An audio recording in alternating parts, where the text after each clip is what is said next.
Hey, yo, it's me, Pops Van Marmalade, and you're watching the Comics-Related Madness Network. So come get some. CromCon. CromCon. And now for something completely different.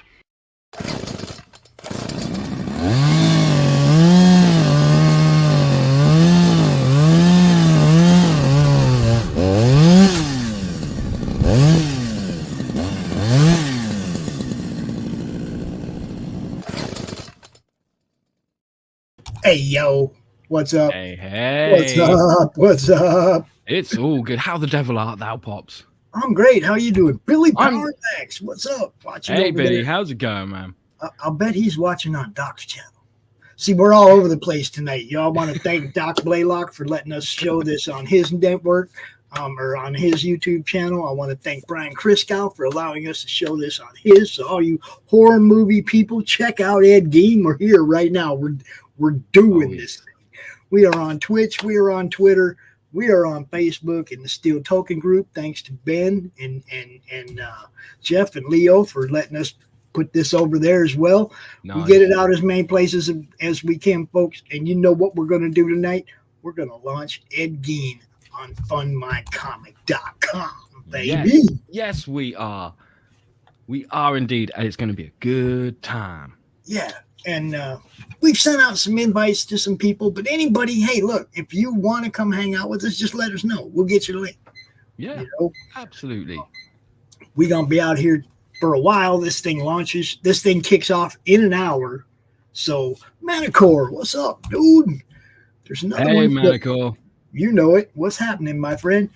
We're definitely going to be here till, 11:30, 12 o'clock, something like that, Eastern time. Hi, Dawn. Another one. Hey, Dawn. What you're doing? Look, this is going to be a good show. This is going to be a fun show. We're going to have. I already know this is going to be a success. Look, you did a poll. Tell everybody about your poll on Twitter. Uh-oh. I will indeed, but believe it or not, my alarm clock's going off. Apparently, it's time for me to get up. So I'm gonna take care of that real quick, and then I'm gonna explain everything. All right, go ahead, handle your business. While he is going and dealing with that, I will just say, thank you guys. Thank you for tuning in. We are definitely launching Ed Gein Demon Hunter. I'm pretty sure it's 1 through 4 on Fund My Comic. We're launching it at 11 p.m. Eastern. That's correct. We will be here and tell everybody why. Well, why? The reason being is obviously with Ed Gein Demon Hunter, we launched it on Indiegogo. We did a campaign for issue 1. We did a campaign for issue 2. We did a campaign for issues 3, 4, and the trade paperback. And since fulfilling that last campaign, I've been doing conventions, meeting people, talking to people about the book. The buzz around it has been absolutely fantastic. The amount of people who walked away very happy with copies of this book has been unbelievable. And, I've heard quite a lot of good things about Fund My Comic. And I thought, you know what? I wouldn't mind giving it a go. I think what Luke is doing here is a great idea. And I just went to Twitter and said, hey, if I did a second chance campaign over at Fund My Comic, because I've been hearing good things, who would be up for that? And 85% of people who took part in that poll said, yes, please. We would like to see that. So that's exactly what's happening. Especially as, I think a lot of people, they are sick and tired of Indiegogo and Kickstarter and all the bullshit that comes with it, so having this alternative there, I would have been a fool not to give it a go. And there are lots of people out there. Look, this book's been available from my website for quite a while, and I do get plenty of orders. I have no issues there whatsoever. Some people don't want to order from a website. They want to order from a crowdfunder. They want people to see the numbers going up. They want to see that they played a part in that and that they helped to get something funded. So what better time than now? There is some part of that is the fan thing, because when I first started doing it, it was hugely interactive thing for me. Absolutely. You know. Absolutely. Absolutely. And I think it's going to be cool. I thought, hey, you know, just give it a try. We've got a very small goal of $666. See what I did there?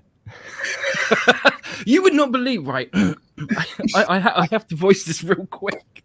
You would not believe how many people really take umbrage to me doing things like that. And I'm like, have you seen my name?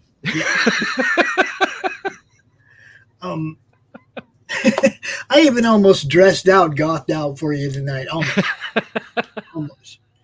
If I had felt a little better over the weekend, I would have had something done up for you. But I look at it like, dude, you have to let everybody know these books are already printed. Yes, I've got them right here. Look at this. Yeah, this isn't something you're going to order and wait for. You're going to get all four. You're going to get all absolutely, four. Absolutely. We have all, you're going to have to bear with the condition of these, because these are the copies that I take to conventions and encourage people to take a look at. Because you get so many people who, like, they see the big banner, they see the big graphics, they come over and they're like, ooh, but do I touch it? And I'm like, yes, please take a look. I don't bite unless you ask me nicely. You know, and then they do, and they have a great time. So we got issues. You can get issue 1. You can get issue 2. You can get issue 3. You can even get issue 4. That is the complete story over 4 issues. And if you're not that sort of person who likes single issues, that's fine. We've got the big hefty trade paperback as well. So there are options. There are options. And like I said, they're done, you guys. You're not going to wait on them. Some of us already have some of these and already know how awesome the story is, how awesome the art is. Christian Rossi art, yes, doesn't get a lot better when it comes to the line work, the use of negative space, so many things that he does well. Christian is an incredible artist, and not a lot of people know this. I didn't know this till towards the end of the last campaign that we did. But there was a book that came out from DC Comics called Sergeant Rock versus the Army of the Dead, written by Bruce Campbell of Evil Dead fame, right. Illustrated by Eduardo Riso, who drew 100 Bullets, who his assistant happens to be Christian, and Christian's name is on that book as well, because I believe he did the colors on that book. Wonderful. Now I need the book. See what you did to me? Now I got it. I know, right? I know. I suck. You got to have all the Christian Rossi collection. You see what I'm saying? Yeah, damn straight. He's a super talented artist. I can't believe more people are not aware of him. You know, his work is absolutely incredible. It's very unique. Yes, you know, his art style does share a lot of similarities with Eduardo Riso, but when you're his assistant, of course that's going to happen.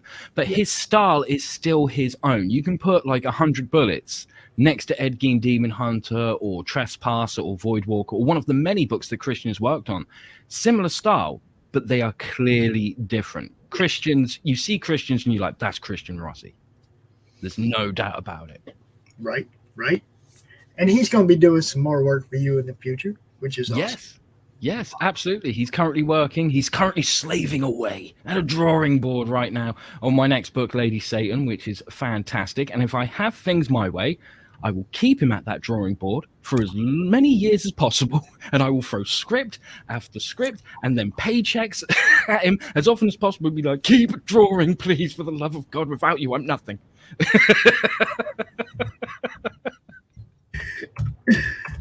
So we know, like I said, you've already funded this book already. You've already printed it. How much fun you had?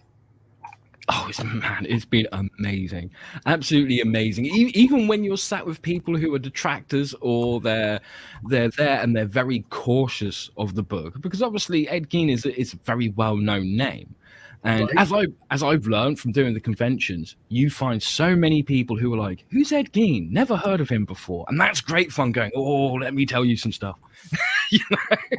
But yeah, I mean, I've had plenty of people who have turned up and they've been like, dude, this is a great idea. And I'm like, thanks, let's talk about it some more.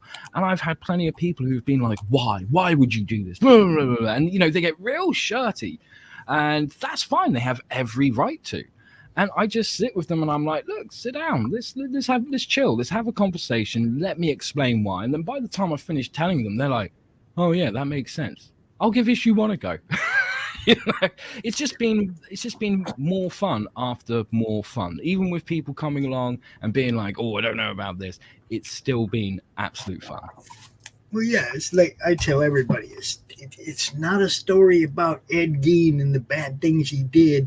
Yeah, it has that as base, you know, but it's about what happens after he dies.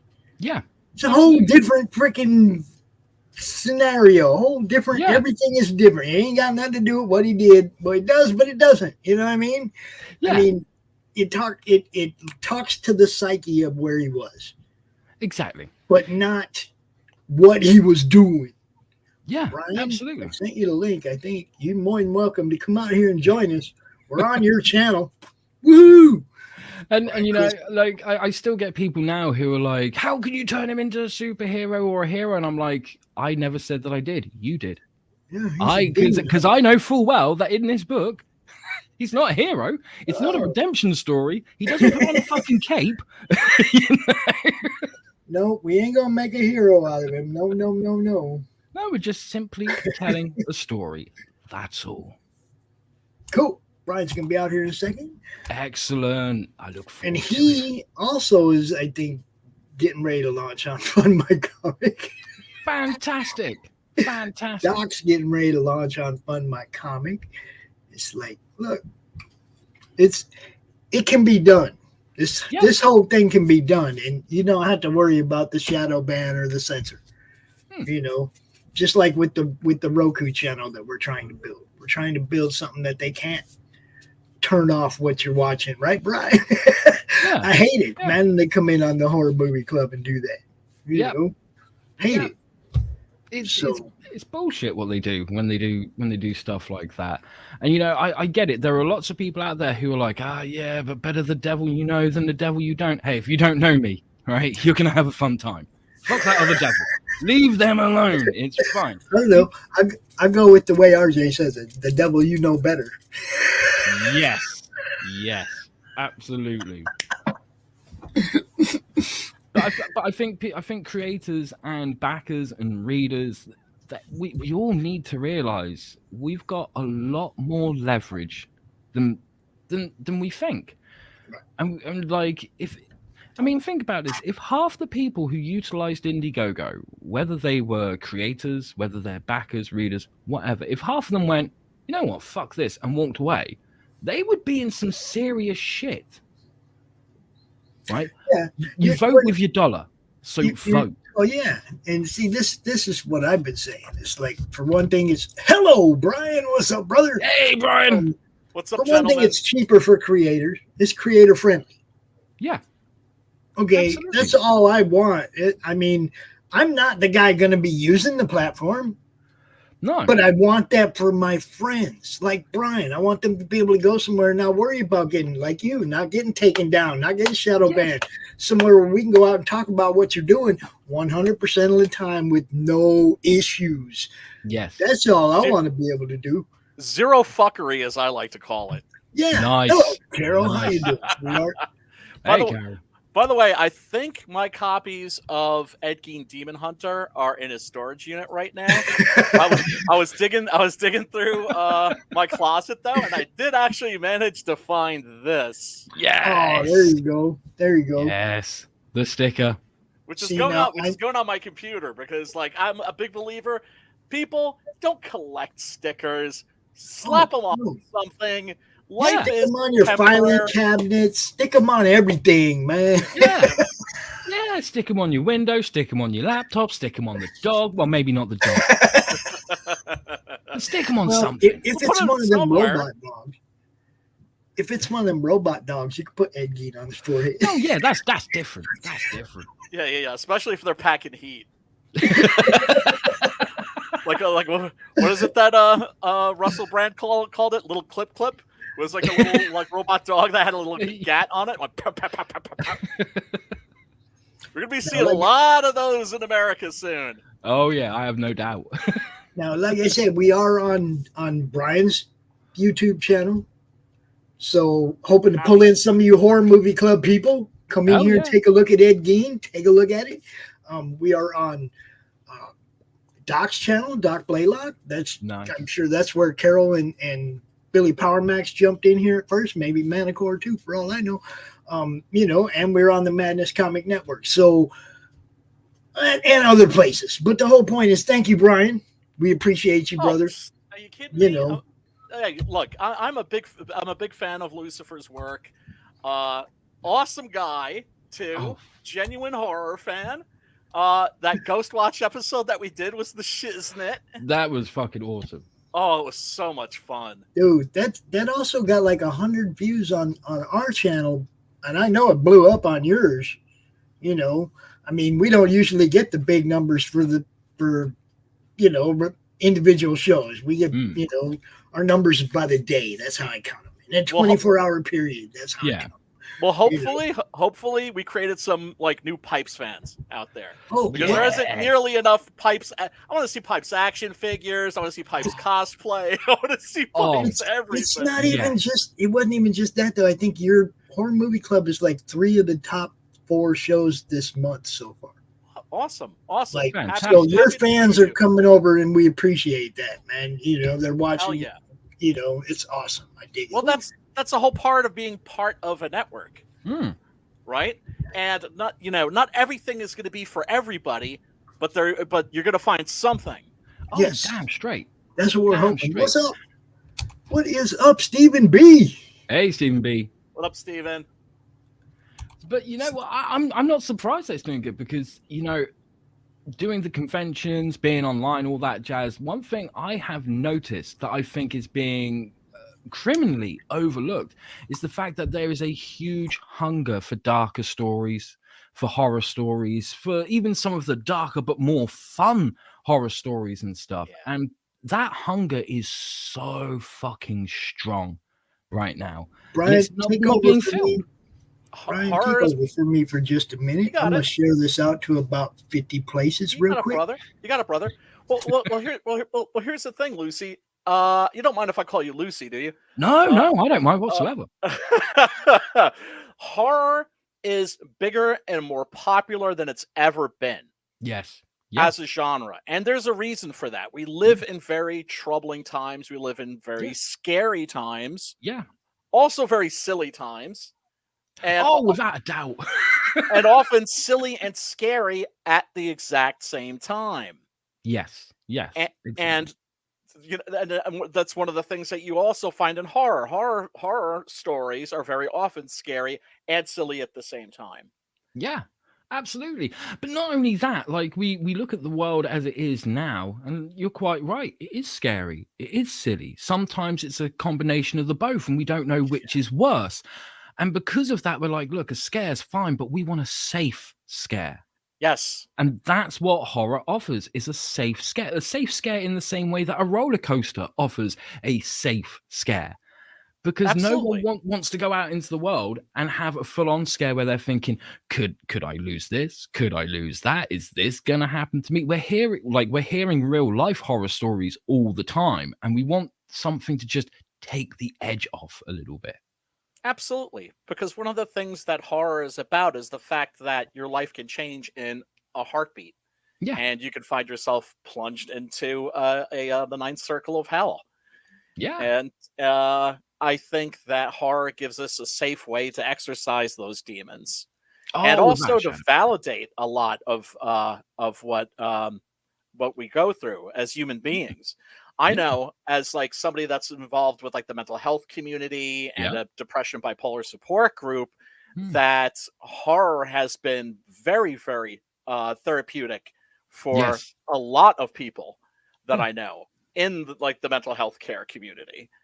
And there's a reason for that. Even just like, for instance, I watched Smile recently, and I avoided it at first because it looked just very generic, right? Yes. Yeah. And I watched it, and it is generic. Okay. But it's well made. Yeah.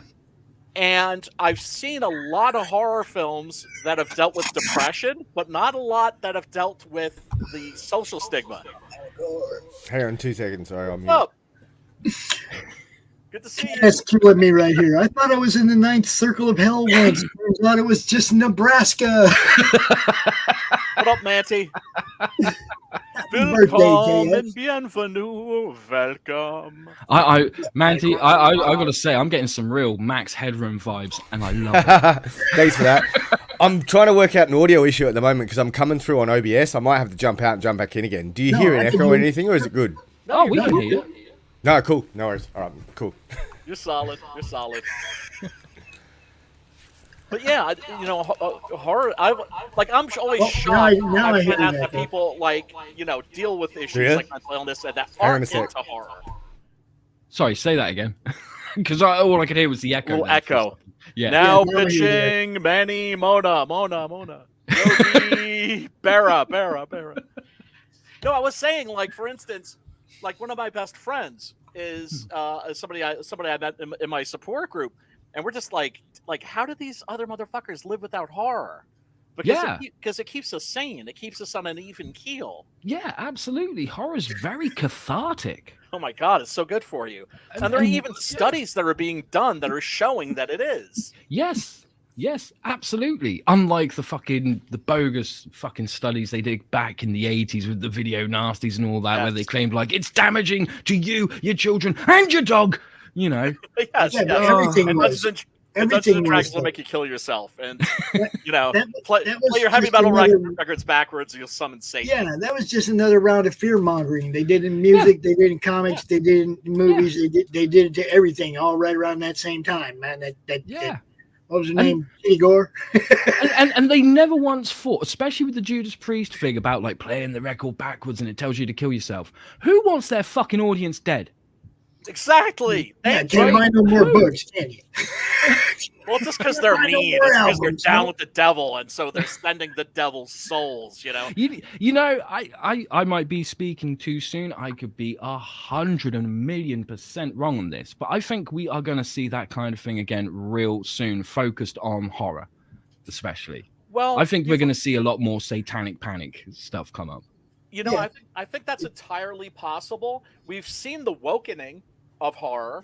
Yep. Right? Yep. Absolutely. And I'm not saying that there aren't some woke horror movies that are pretty good. The Jordan Peele movies, for instance, are certainly all right. Yeah. But you are seeing people from outside the traditional horror community that have basically, I mean, you know how it goes with the wokies. It's like, oh, nice hobby you have here. We'll take it. Yes. And you're starting to see that. You're starting to see that in a very, very big way. They tried to cancel Joe Bob Briggs just because he's a redneck, right? And so they make certain assumptions. Yep. And you know what? I've seen firsthand the wokists, the wokies, the snowflake mafia step on in, and they've tried taking over the metal scene. And what I found really sad about that is at first the metal scene were like, "Fuck you," right? But now that's what it's supposed to be. But now they've been like, no, we'll let some of it in. Fucking why not? And it's just like, yep, bye. I'm just gonna get a time machine and I'm gonna go back into the past where things were cool, where everyone was like, "Hey, want a party?" And it's terrible. Because the last thing I want to be is a gatekeeper, right? Yes, absolutely. You want to let people into your hobby, right? Yes. You want newcomers, and you want to welcome them with open arms, and you know 100 times more than they know, but you don't lord it over them. You share the knowledge with them and tell them, oh, you need to check this out. You need to check that out. Exactly. No elitism, no gatekeeping. None. But then this kind of thing turns up and you're kind of forced into that role that you don't want to be. And that really fucking sucks. I have to issue an official unapology real quick. Sure. Do it. It's an official unapology for all the people that are in the same Facebook groups that I am, that I just spam the shit out of. Sorry, not sorry. Fuck it. I mean, it was just once in each group, but if you're in all them same groups, you just got that notification over and over and over and over again. And hey, I'm trying to help Lucy sell books.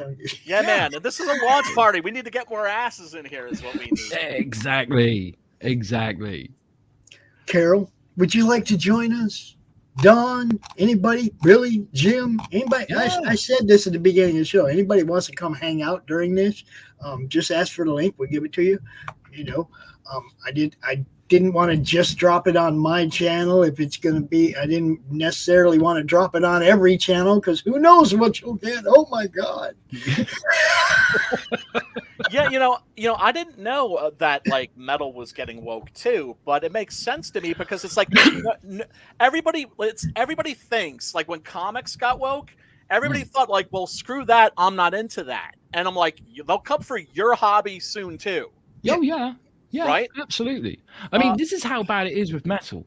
There is an anti-fascist black metal band, an official anti-fascist black metal band. Right? I couldn't fucking believe it when I heard it. I was like, no, this is going to be some sort of April Fool's joke. No, it's fucking legit. Yes. That doesn't surprise me at all. Because I can't tell you how many times I've seen woke shit and thought it was a parody. Remember when the New Warriors thing broke with Daniel Kibblesmith? Yes. Right? And Safe Space and Snowflake. I thought for sure that was a troll. I thought for sure that was a troll. No way. Yeah. It was like, no there is no one on this planet that would do that seriously. And then they show Daniel Kibblesmith. It's like, except for that guy. and I never read the New Warriors as a kid because I looked at the cover and it just looked too cool for me. Take two. How's that? 1, 2. Testing. I reckon I fixed it. Nice. Like, yeah. Hell, remember that for the show this cool. It took a long time to work all this shit out. It's been fucking a bit of a trial and error. That's all good. We're casual here. Hello, Don. Hey, there you go. Okay. KSS says woke metal makes less sense than gangsta polka. Yeah. And mind you, I'm not a fan of fascism. Oh, of course not. Right, but like... That's not what we said, but let's be real. Let's be fucking real. When a group gets together goes, we're anti-fascist, and then they're goose-stepping down the fucking street, waving a fucking flag and saying, if you don't think like I fucking do, it's like, acting like something brown tells you you're not anti. They're brown shirts. We know what they are. Yeah. We know what they are. But that's because they don't know their history, I don't expect everybody to like study the minutia of like the Weimar Republic like I do, but have at least some awareness. Yeah, have some basic knowledge of it. I think that's where a lot of it actually stems from, is we have access to all this information, but no one's fucking using it. Yeah. No one's learning shit. Right, because you can learn so much through the internet, but you have to have this thing. It's called curiosity. Bingo. Which they and I lack. think having that sort of information at your fingertips makes people lazy, right? And they don't retain it. Yes, like you look something up and you go, oh yeah, that's the answer to that question, but I don't keep it in my head. I'll just move on. No, absolutely. Yeah. And I think the unfortunate side effect of it all is people think like, I've got this little black brick in my phone and it's connected to the internet at all times, which means I'm a fucking genius. And it's like, no. It's not how that works, man. In fact, just thinking that way proves you are far from it. Well, it's like all the people who are anti-television. Like, I don't even own a TV. It's not the TV. It's not the technology that's the problem. It's all the crap that was on TV. It's the propaganda that's on the TV. I got a 4th of July analogy we can use, guys. Everybody, history tells you that taxation without representation is why we got in a war with Britain. And I'm going to tell you right now that the war started at Lexington Concord because they came and tried to take our guns. Period. Same old story. They tried to disarm us, and we said no. I was about to call you guys limeys, but then I remembered an interview with Kronos from whatchamacallit, from Venom. And the interviewer called him a limey. He was like, "No, fuck you. You're an American. You're the limeys because we're the ones who stayed. You were the ones that like were sucking on deserters time to avoid getting scurvy on your way to the New World." I'm just like, oh yeah, he's got a really good point there. Yeah. But let's be fair, we are limeys. right? Just But like I mean, the seriousness of it is that war broke out there because they came and tried to disarm a bunch of men that said no. Yes. yeah, You know? it's true. It's true. But I would like to say that English people have done some good things. Nice one. Up the iron. You know, I mean, I can't really list things off the top of my head at the moment, but you know, we have done some good things. Oh my You know. God, you've done You've some done great, wonderful things. you've done my some friend. great things. Wonderful things. Well done. Wonderful things. Put it back up there again. Put it back up there again. Oh, what this stuff? This There stuff? you go. Oh Yes. yeah, you know, this has nothing to do with what we're talking about. But yeah, English people, we have done some really good things. Monty Python. Monty Python was a great thing that we Benny did. Hill. Oh my God, You know, M.R. James. Hello. When you look yes, when you look exactly. back on some of that Monty Python stuff, it's hilarious now because it fully suits what's going on in pop culture right now. Like, and they doesn't knew it they just? knew in advance, man. Yeah, they Like, did. Full Yeah. circle up. Yeah. Completely full circle. So you can blame us English lot for doing some bad things. That's true. But don't forget we did do some really good things as And well. also- that should be supported. Nudge, nudge, wink, wink. Yeah. And one of the things Fund we him so he could do some more good things. And I am a colonial supporter. I am Exactly. Says so in his Exactly. title there. well, you know, you think of the way that culture works, right? Yeah. And you know, we Americans, we invented rock and roll, one of the greatest things ever, and then bounced that ball over to you guys, and then you created metal.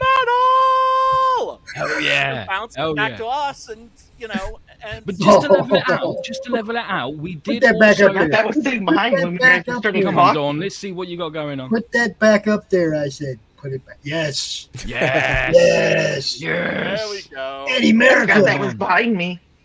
Eddie Damn. America. That was my first Iron Maiden concert. You gave us the Stones. You're good. Oh my God. But we have to keep things in perspective. We also did give you tea and complaining about the weather. You gave us the You also Sex gave us Hammer Pistols, horror films. Hello. Yeah, no, that's true. That's true. The We did Sex do that. Pistols, Foghat. Man, all Oh, kinds yeah. of stuff Fields of the come out from Nephilim. over there. That Hello. you know. Well, you yeah, know, I don't want to you know. take I don't want to take all the praise for the English, but I'm here, so I will. You can be the representative. Exactly. Oh God, you don't want me to be the ambassador. Fuck no. We have Could be worse, I Australia guarantee. represented. We have Australia represented. We got the UK represented. We got America on the Hell 4th yeah. of July. How cool is that we can all be hanging out on the 4th of Yeah, July man. together? Exactly. Yeah, man. Exactly. Believe me, everybody else in this town is right now lighting off fireworks. It sounds like Blowing stuff Oh my up. God. Blowing shit up. That's another great American tradition. Blowing shit up. It is. It is. I love blowing shit up, man. I gotta move someplace where I can blow shit up and like. It's in the national anthem, bro. It's in the national anthem. We like to blow shit up. America. Yeah, I mean, look, it's fun blowing shit up. It's fun burning shit too. Great American traditions. And Yeah. you know, what can I say? It's great actually going to the supermarket now and seeing, like here in New York, and seeing giant boxes of fireworks. Oh my God! When I was Yeah, that's the way it is here in Michigan. You can smoke weed and buy fireworks. No, so you hear you've got to find some sketchy black market guy and buy him off him, and then like risk getting caught. Look. We don't Isn't have- that more fun. Yeah, probably. we There's don't more have the thrill in legal that. fireworks, but we got the weed here in Illinois. So hell yeah. That's what I'm saying. We got the weed and the fireworks. It doesn't get much better than that. But yeah, one thing I wanted to bring up is, you know, I really see Lucifer as being in the line of the great tradition of British horror, right? Because who gave us the Gothic novel, Well, yeah. right? Who gave us the first science fiction novel and also one of the first horror novels, Frankenstein, Yeah. right? And then, of course, innumerable writers. M.R. James. Oh, God. Who was it that wrote Casting the Runes? I actually think that was M.R. James. But It might have been. but so many great names. And then, of course, when it came to cinema, what did we get? We got Hammer films. Yes. It's Yes. like horror started in Germany It continued in America, and then it bounced over to England. And once again, that's the beauty of world culture. And knocking down barriers is bouncing those cultural balls around it, everybody doing their own thing with it. It's like cuisine, right? It's like sometimes you're in the mood for Chinese, sometimes you want Thai, sometimes you want Mexican, you know? And every culture has its own flavor. And, you know, obviously there was a lull for a while, and then, of course, we got Clive Barker. Oh, yes. Ramsey Campbell. And you know, if you want to include J.G. Ballard, more associated with science fiction, but certainly a strong horror streak. So, I mean, and one of the things also a lot of Americans don't know, that it's a tradition on Christmas Eve to tell ghost stories, which is where, you know, the Christmas Carol comes from. It's basically a British Christmas ghost story. Yeah, absolutely. I mean, it was such a tradition that I think it was during the 70s and part of the 80s. We used to have a series here where an episode would only drop on Christmas Eve, and it was called A Ghost Story for Christmas. Yes. That's cool. Okay, Those are awesome. We currently have an anthology show here called Inside Number 9, which is absolutely amazing. And every time they do a Christmas episode, it's always a Christmas horror episode. The Christmas just gone, they did an episode called The Bones of St. Nicholas, about a guy trying to find the jawbone of Santa that's meant to be hidden inside of a church and what happens to him because of it. And it's absolutely fantastic. Horror is deeply rooted in English history. Yep. I mean, where I sit right now, like I can literally go out my front door, take a 20-minute, half-hour walk, and I'll be sat at Mary Shelley's grave. That's fucking amazing, dude. That's amazing. Whose grave? I got shovels. Mary Shelley. Oh, who let her in here? Shut up, Flipper. But I'm glad that someone brought a shovel to the party. Yeah, Pops left the back door open. Oh my god. But yeah, I mean, the horror stories for Christmas, or the ghost stories for Christmas, I turn a lot of my friends on to those, because those are all on YouTube now. And then I think Mark Gaddis did some of like the new ones, because they brought it back, and they're all based on M.R. James stories. Yeah, yeah. Which are freaking creepy as hell. Yeah, absolutely. Horror is just so...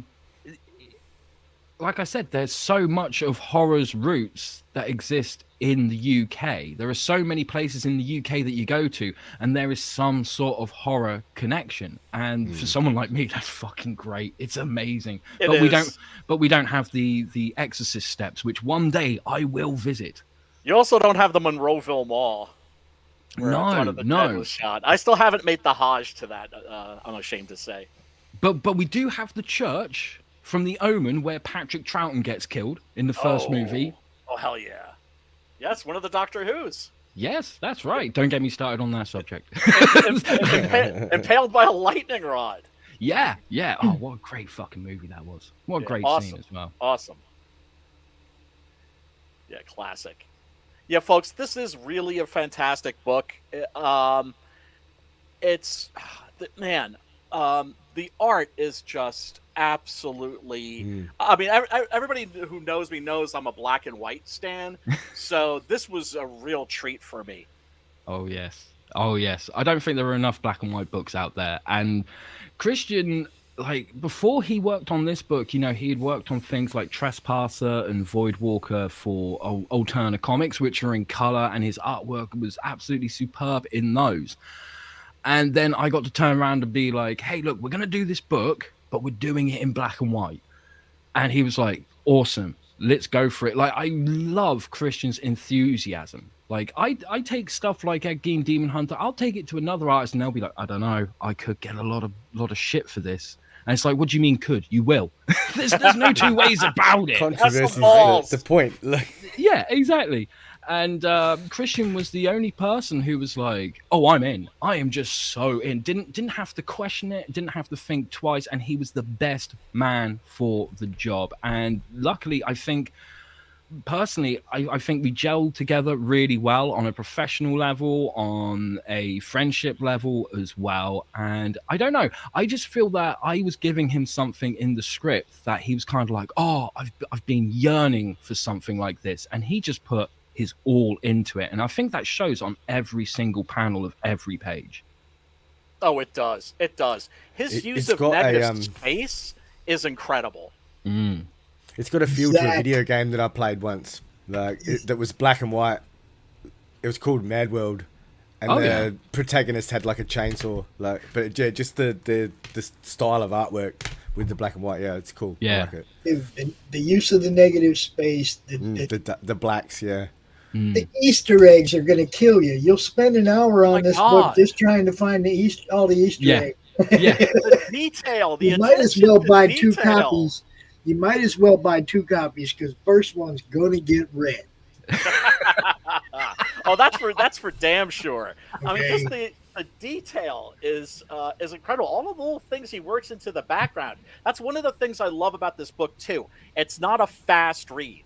That is to say, this is a kind of book that you savor as you're reading. Yes, that's what I mean. You can spend an hour on this one easily. Right, because normally if you wanted to, you could read a comic book in 15, 20 minutes. But then you're not really reading it. Yeah, I get exactly what you mean.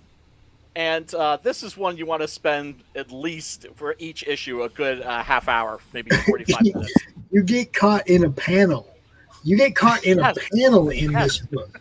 Yes. You get caught there, okay? And you're stuck there until you've found them all. It's like, where's fucking Waldo? It is. It really is. I mean, I've told this story before. In issue 1, which I have right here with me. Look, when I wrote the story, there were certain Easter eggs that, if you read the script, every now and then in the panel description, you'll see a parentheses and the word note in all capitals, and then me talking directly to Christian, going, Christian, like, if you can you put in this Easter egg? And here's why. And I'll go into detail on like why the Easter egg needs to be there, how it works with the story, and how it's connected to Gein and stuff. And then Christian went ahead and he put in a ton of Easter eggs that I did not ask him to put in, but I'm fucking glad he did. And I was looking through some of them and I was like, oh, that's a cool idea. Why didn't I think of that? And then there's this certain part where Ed and Satan are talking and Satan's explaining everything to Ed and going, hey, you know, this is what you need to know about demons, setting up the law of the world. And I'm looking at this panel, and it's this panel where there's a demon in the crowd of people on a busy like New York street or something.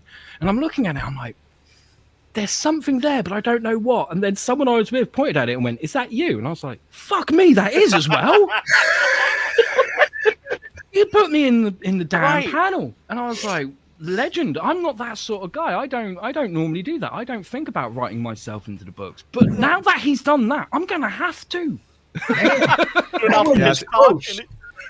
That's a nice touch, like having the little cameo roles in there. Like Stephen King used to do that. God. A few other people used to do that sort of stuff. And it's done in such a way where it's not in your face. It's not obvious. It doesn't take away from the story. If you didn't know, you wouldn't even know, really. Exactly. Yeah. Little inside joke for people that are on the know. Oh, such a great page. Oh, they're all great pages, dude. Yeah, I like that one. That was cool. Yeah. I mean, Pops had told me about this and talked about it a lot. Yeah. Right? Really, really sold it to me. And boy, it absolutely did not disappoint. Absolutely magnificent horror comic. Yeah, this delivers, dude. That's all I really does. I'll tell you what. The price is right. That too. Okay, this is another thing. Lucifer ain't trying to get in y'all's wallet. Lucifer's trying to get you to read his book. Yeah.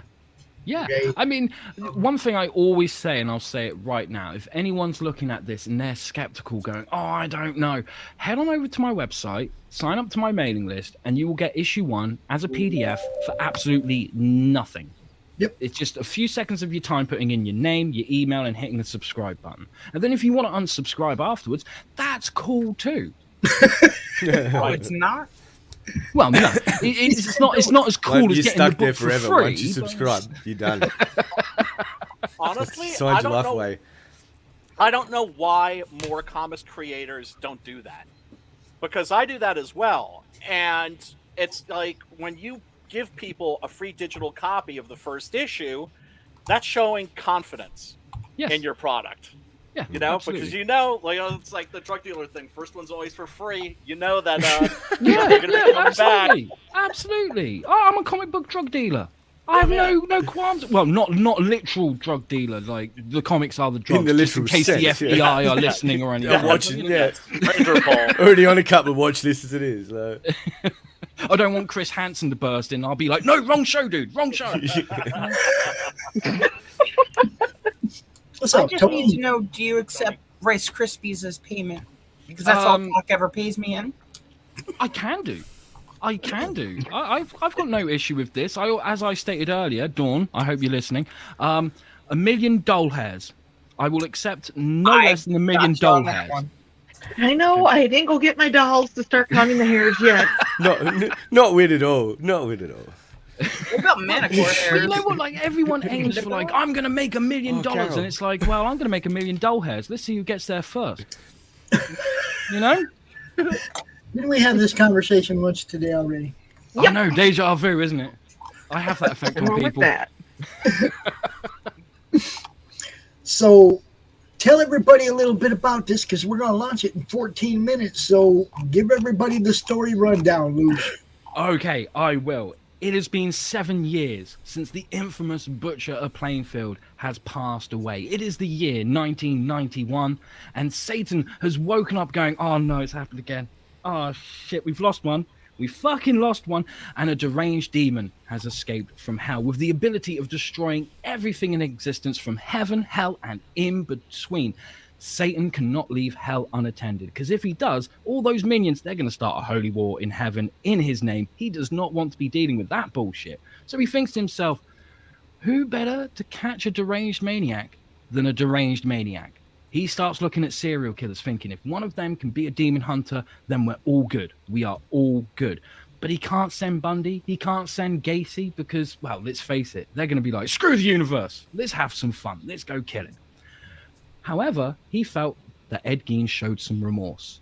So he takes Ed out of his hell loop where he's reliving one of the worst experiences of his life over and over again and asks him to be his demon hunter. Ed reluctantly accepts and goes back to his old stomping ground of Plainfield, Wisconsin, where he discovers a scary little truth about the demon and realizes that in order to bring the external demon back to hell, he must first overcome his internal demons.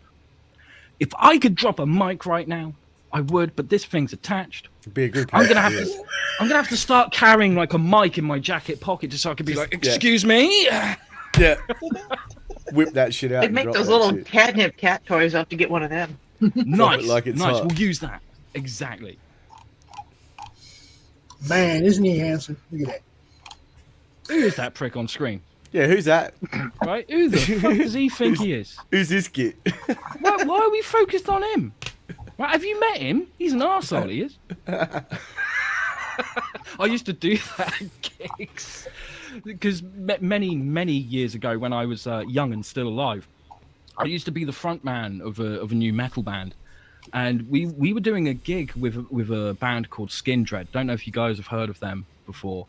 No. And they were the headliners. It was a great evening, and we came off stage, and I was like, man, I don't want to be sat on the side of the stage watching these guys. I want to be in the crowd. So what I did is I came out and I walked to the back of the crowd, and then I just started tapping people on the shoulder going, did you see that last band? Their drummer's pretty good. Vocalist, what a twat. And then I would just push past them and start doing it to the next person till I got to the front. That's funny. Hey. It is what it is. Exactly. So, you see right here, you got the digital bundle, which is all four issues. Oh, yeah. And you can already get the first one for free. So, actually it's $3.33 for the other three, but you know what I'm saying. You know what I'm saying. And then $20 for the print bundle plus shipping. And we're sorry that shipping sucks. Yes. We're sorry that shipping sucks, but from the UK to America it sucks. But just get the books. I promise. You're gonna love them. make sure you get them now.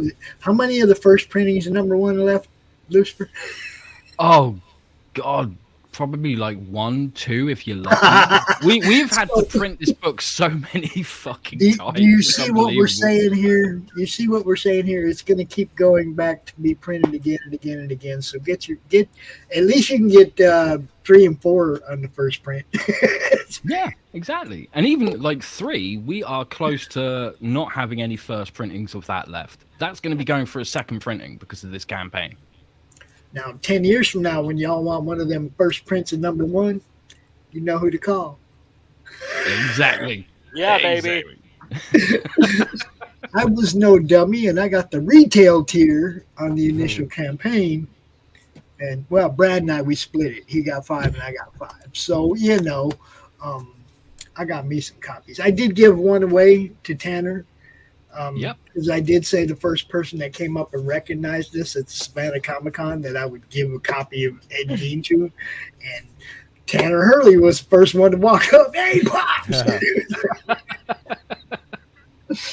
Yeah, and our friend Preston Acevedo is also a big fan. I got sent him my double copies.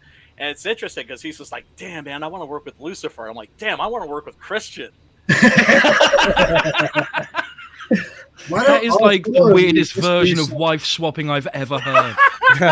Right? No, see, I've already got this one figured out. It's a flip book. There you go. It's Christian and Brian on one, and you flip it over on the other side, and both of you do like a 12-page short, 24-page book. Oh, man. Yeah, I mean, honestly, all, ego stroking aside, after reading this is on the level of, like, I don't know, this is like some Warren Ellis level writing, which is to say Warren Ellis, like, at his best. And this book sounds good. Where can I get it? Yeah, no, that's yours, man. That's yours. And honestly, because here's the thing. I always try to be authentic because if I give an opinion and it's not completely truthful, that means that people aren't going to be able to rely on me, and I'm going to be useless. Yeah. And I read this book, and having no clue who you are, I would have had the same reaction. I can't wait to see what this guy does next.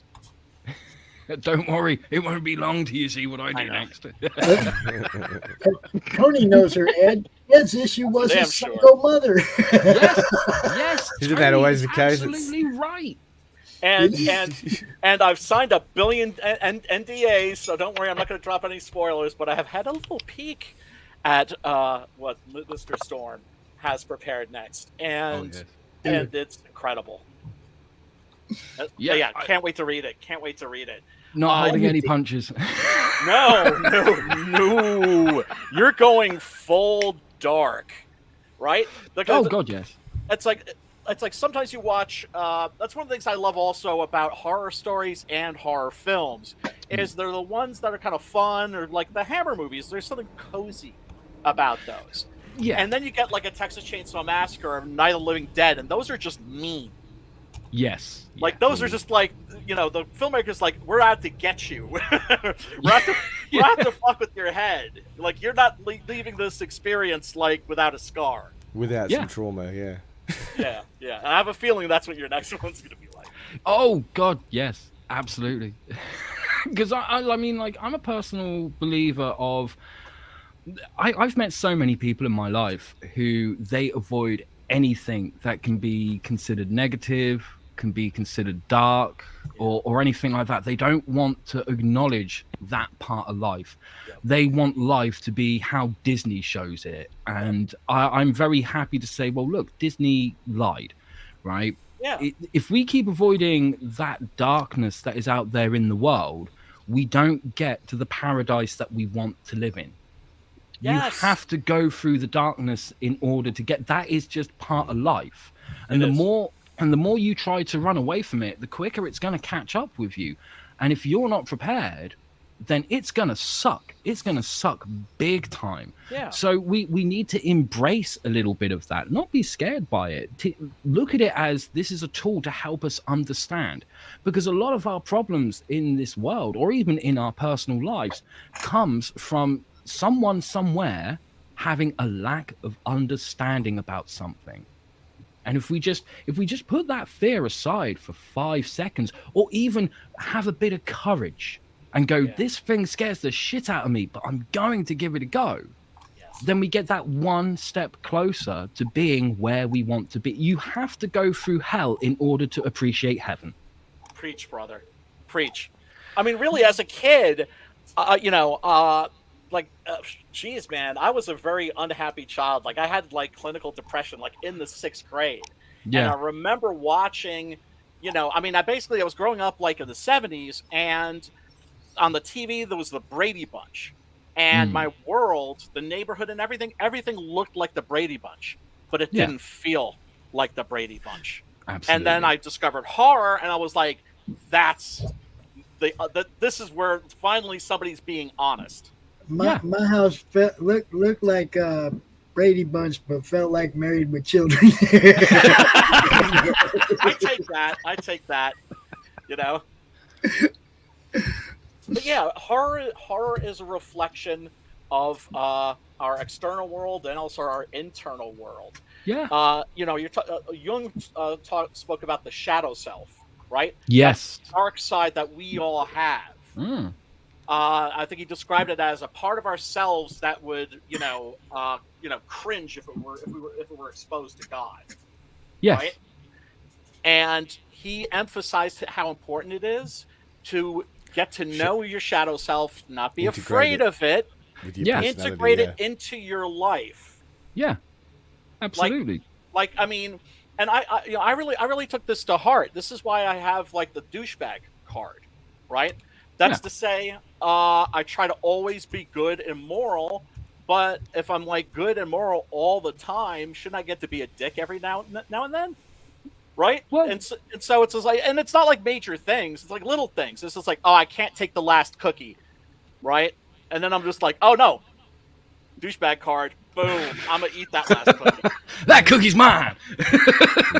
Yeah, MANTICORE, you can't use the douchebag card every time. or it's like You Nicolas invented Cage the said he was. douchebag card, Carol. I think Nicolas Cage said he was. I forget what role he was studying for, but he was talking to like a cardinal or somebody at the Vatican, and he looked at him and he said, "I can be naughty too sometimes." See, that's a guy that has befriended his shadow self. Yeah, yeah, absolutely. Like, no one is a perfect saint. Not even close. I think one thing that gets overlooked, I remember years and years ago, and it's something that stuck with me. I was speaking with a guy who wanted to be a writer, but he never did. There are lots of people out there who want to be writers, and for some reason they don't get there. And he was just one of those unfortunate people who couldn't get to where he wanted to be, no matter how hard he tried. But he did say this one profound thing to me once. He said, "It's not what someone does that matters, it's why they do it."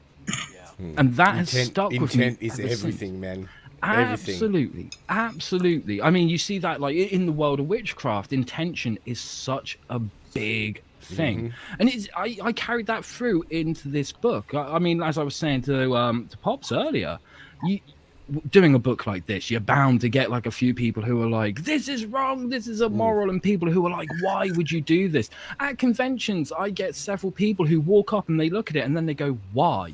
Why Ed Gein? Why would you do this? And I'm like, I do not condone what Ed Gein done, but we all need to understand that why he did it is because of how his mother treated him. She was an abusive bitch. She abused him in a way that most people couldn't imagine. And his resilience was at such a level that it led to him doing this. And everyone, I believe that everyone who's been abused by a parent, especially a mother, should have the right to confront that person and say, you never fucking loved me, you bitch. And Ed never got that chance until now. Yeah, no, I mean that's what I really loved about this book. It's sincere. Yeah. Oh, absolutely. It had to be. It couldn't just be, throw it out there, plot driven. Let's have a few yucks. Right. I mean, yes, there is some gallows humor in there. I like gallows humor. Yeah, Believe it or not. Surprise, surprise. Surprise. Well, no, I mean, look, that doesn't mean that you can't have fun. Horror stories, Absolutely. horror comics should be fun. Yes, yes, absolutely. And to me, when you write a horror story, what you are doing is you are saying to someone, "Hey, look, we're on the outskirts of this big dark forest. There's loads of shadows and weird noises, but we'll go through it together. Take my hand. We will go through it together. There's nothing to be scared of. I'm here." And then you take a few steps in, push them in, and run the other way and go, "Ah, Psych. that is part of writing a horror story. Like I said before, it's the safe scare. That's Lull them all into a it false sense of security. Yes. Yep. Yeah, Corey, you want to go for a walk? Nice try, Carol. You've got your flaming avatar up. I'm no fool. I remember as a kid, one of the movies that really got me was Blackula. Yes. Yeah. Because I remember, hast thou never heard of Blackula starring William Marshall? I think it was And the Okay. sequel, Scream Blackula Blackula Scream. Scream, which is actually even better. Yep. Directed by Bob Kelgen, the guy who did the Count Yorga movies, which I'm also a very big fan of. I just remember as a little kid going to the TV Guide and seeing that Blackula was playing. I had seen it in my monster magazines. And I was like, oh, this is going to be fun. This is going to be funny. And I didn't expect it to have like an emotional core. Yeah. And I didn't expect the character himself to be played with such depth and gravitas. Yeah. Stephen B, turn off your YouTube, bro. Yes, Steven. Is that what Hey, it was? Stephen. I thought we got to play Manticore again, but no. Well, we can blame Manticore anyway. I've Yogi sorted my Berra, audio issues. Berra. Thank you very much. Oh, wait a minute. We What saw time that the is last it? time, too. Now pitching Manny Mona. See, whenever I hear that echo, I just want to say, "This is the voice of God. Hold my finger." You guys know that it went live, right? Yes, Oh, God, yes. We're live? yeah. I said it. This campaign is live. It is live. Oh, And that's it's a wonderful live. thing. I seem to have said it too without even typing anything in. Wow. That's convenient. That's so cool. But hey, man, seriously, folks, go and check this out. You can download the. Do you have a link on the campaign page where they can? I think like next to my avatar, there's a link to my website. And Twitter and YouTube and Facebook, and we are still echoing. Stephen B, you gotta turn off your YouTube. Steven! I think he's away from the keyboard. It's already it's hold on. Now what do we hear? It's not me.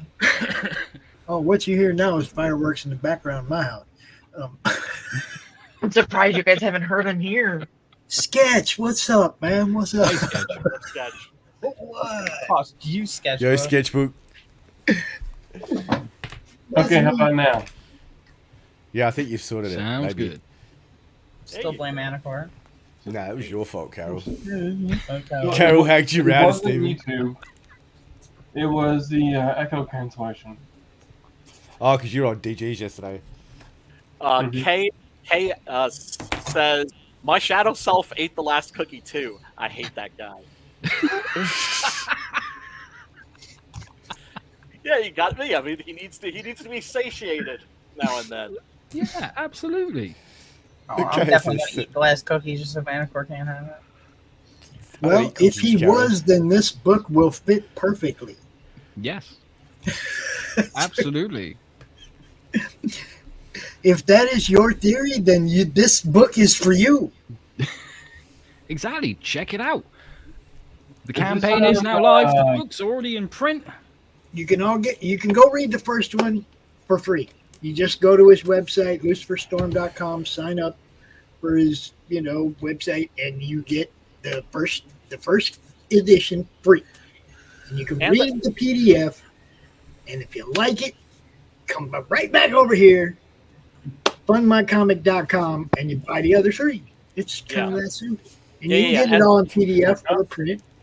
And you're not going to be waiting 2 or 3 years to get your book. You're not even going to be waiting months to get your book. It'll be on your doorstep in 2 or 3 weeks.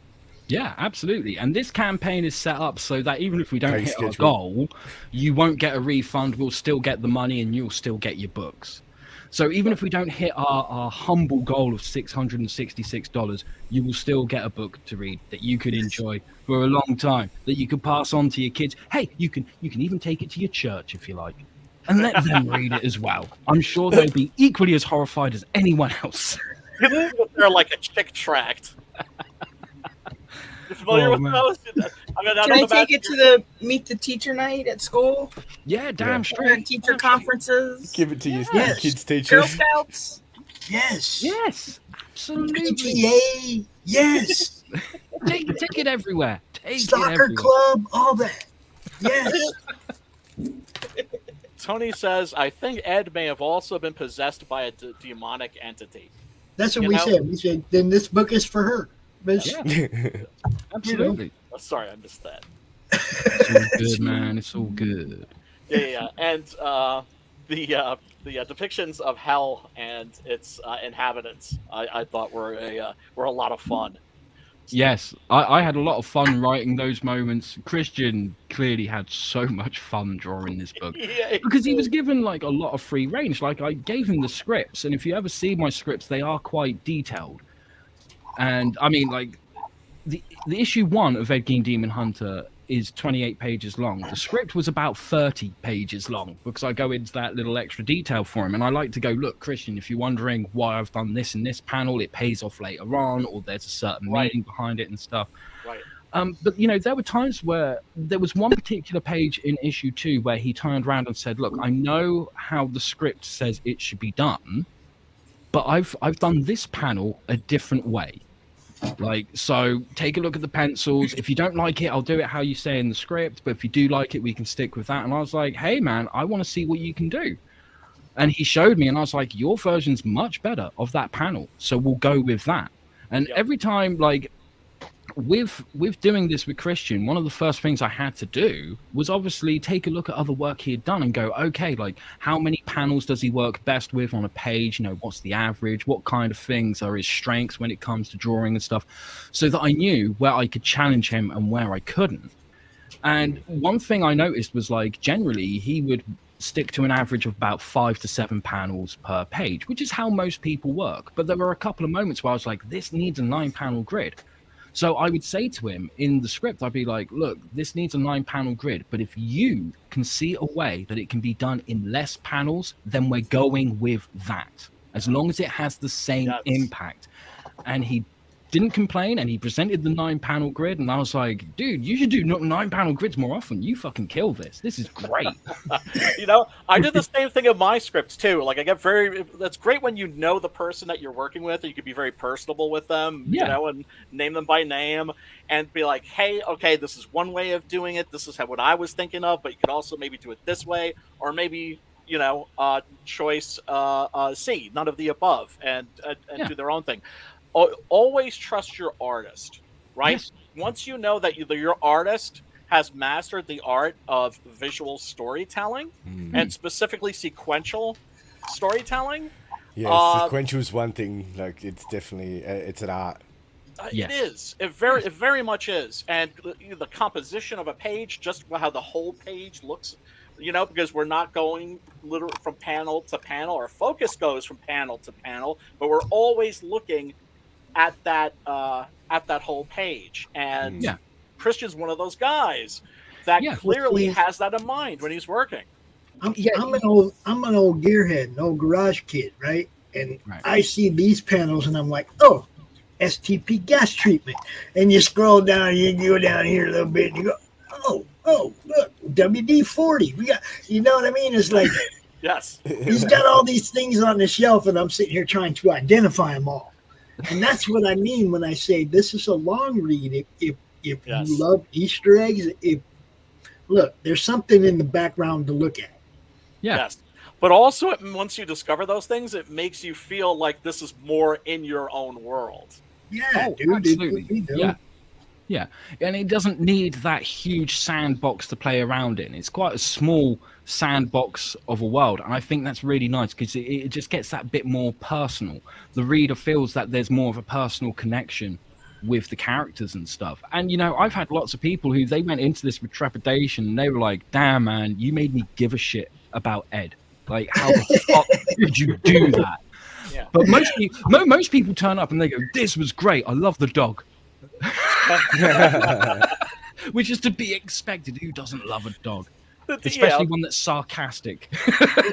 For me, and a demon in disguise. Yeah. I ain't gonna lie. The thing that grabbed me in the beginning, the first book, when I saw the first book, it was the crime scene, the reenacted drawings of the crime scene photos. Yes. Were so bad. I don't know. I was hooked right away.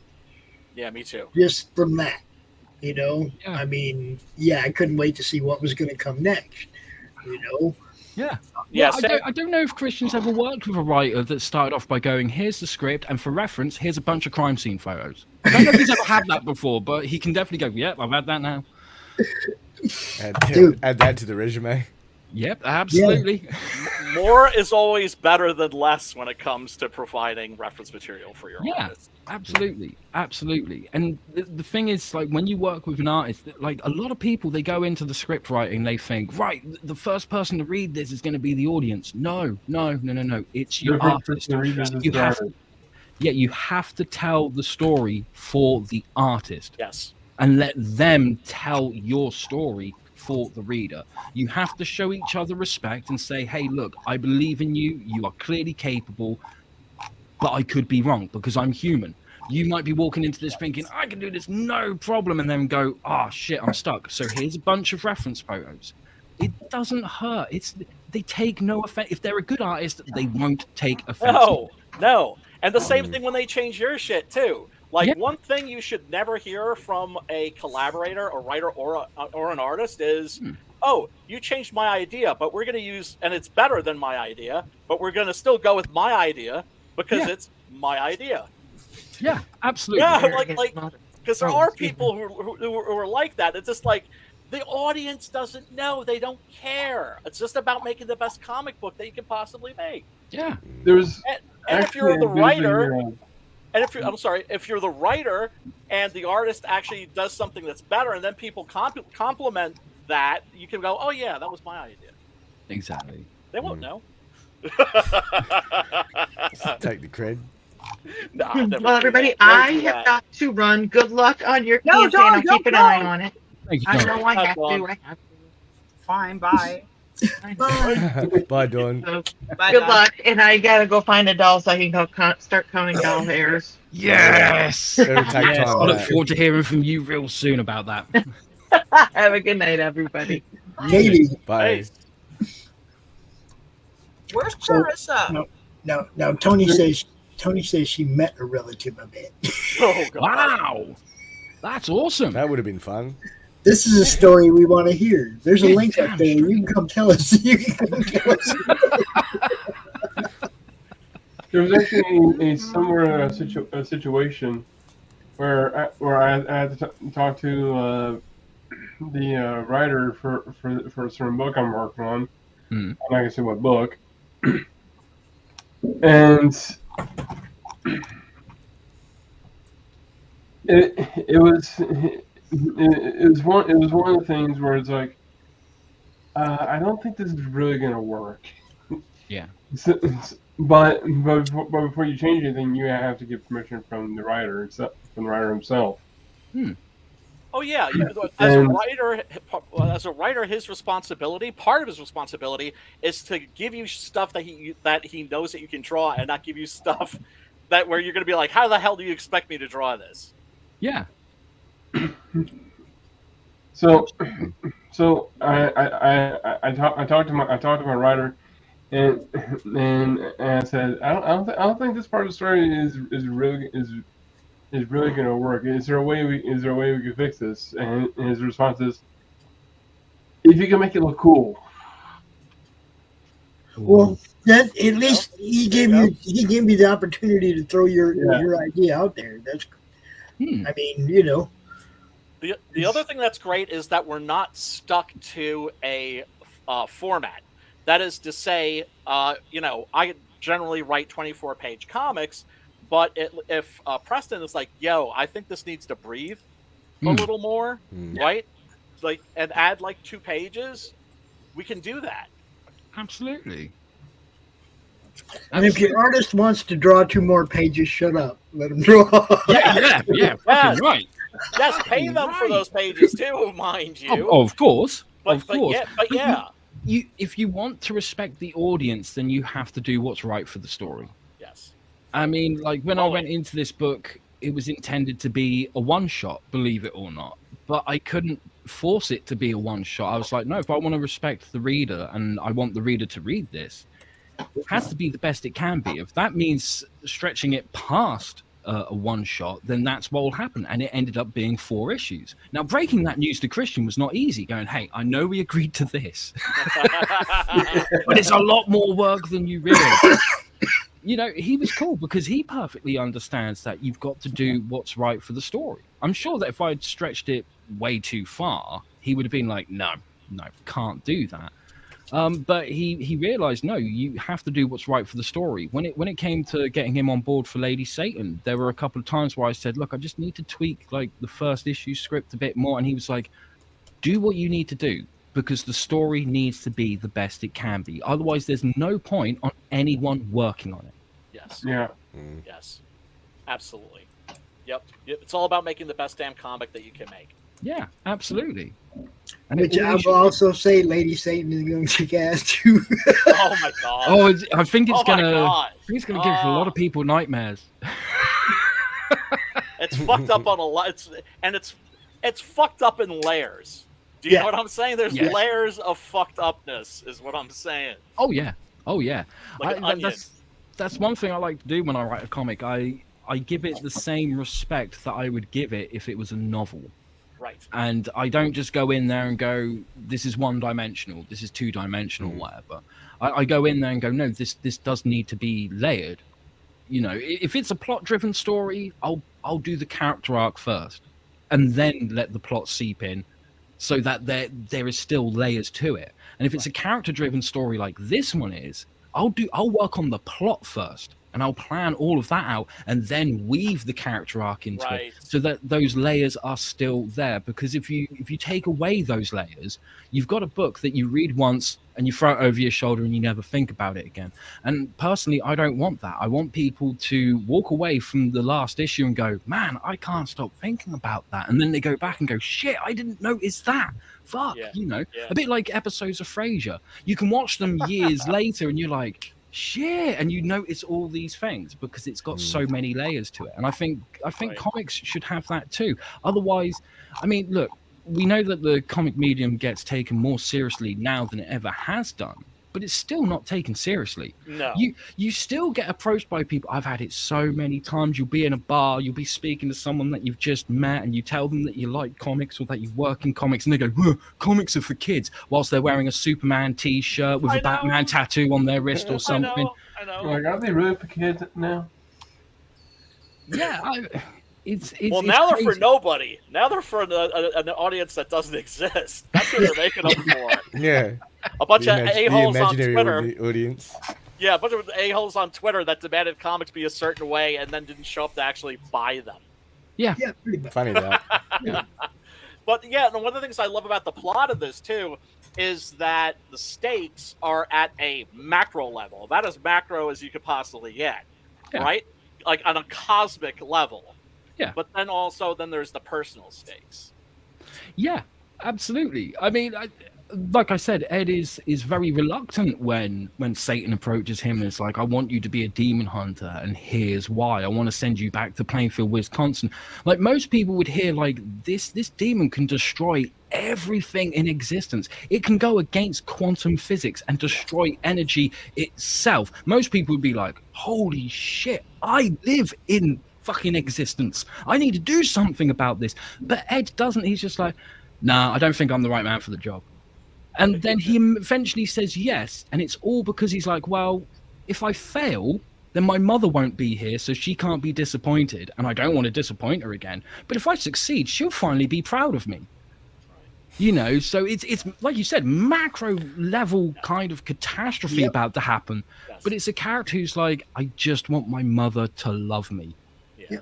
And that's their motivation. Love me. Yeah. Yeah. I never learned to read.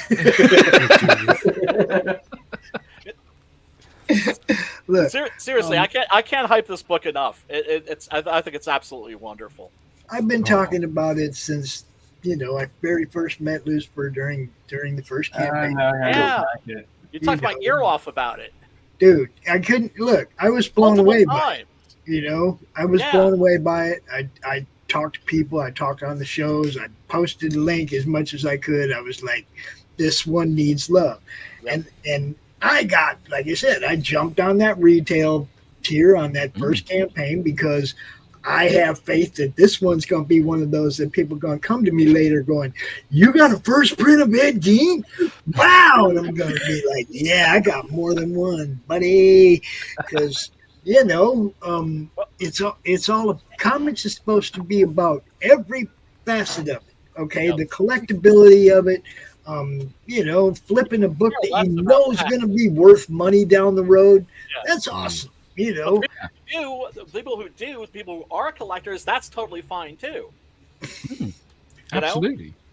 That's what I look at. What I want is just a damn good comic book. Yeah. But see, that's what I'm saying though. I look at it from all the sides because I came into this as the guy who, you know, I'm looking for stuff to add to the collection. Yeah. You can be both. You know, they're not mutually exclusive. Indie Comics is going to have that next Turtle someday. Yep. Yeah.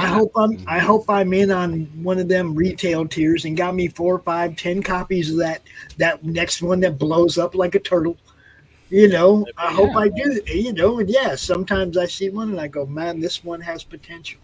This one has potential. You know, and it's like I want to be ground floor on that. I want that first print, first issue. There is nothing also better than word of mouth. Oh, absolutely. When Star Wars opened, for instance, it didn't do that well, right? Yeah. It wasn't until weeks later that there were lines wrapped around the theaters. Yeah. Right? Because people were like, "Oh man, you need to check this out." And this is one of those books. That's why I had to include a little bit on my website where people could leave reviews. You know, they didn't have to log in or sign up to anything. They could just go there and type in their review, click send, and it's there for everyone to see. And we've had 10 great reviews on there. We've had people do a couple of videos about it. There's screen captures of the tweets that people have put out going, oh my God, this book's fucking great kind of thing. So that people can, like I said before, if anyone's dubious, they can go sign up to my newsletter. But if they don't know that they can, then they can check out the reviews and see what everyone else is saying. Oh, you know what? Pretty sure I gave this the best series of 2020 or best series of the early 20s or something. I don't know. You know, this one, Brian's 6-Gun Gorilla, which is 8, 9, 10 issues in now, is an amazing series. There's some that are just, they get it. They give us another issue and another issue and another issue.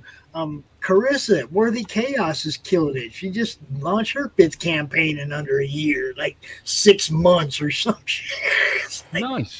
You know what I mean? It's like, you guys get it. It's not, look, we don't want one book, wait 3 years for the next book. We want a book, we want a book, we want another book, want another book. Yeah.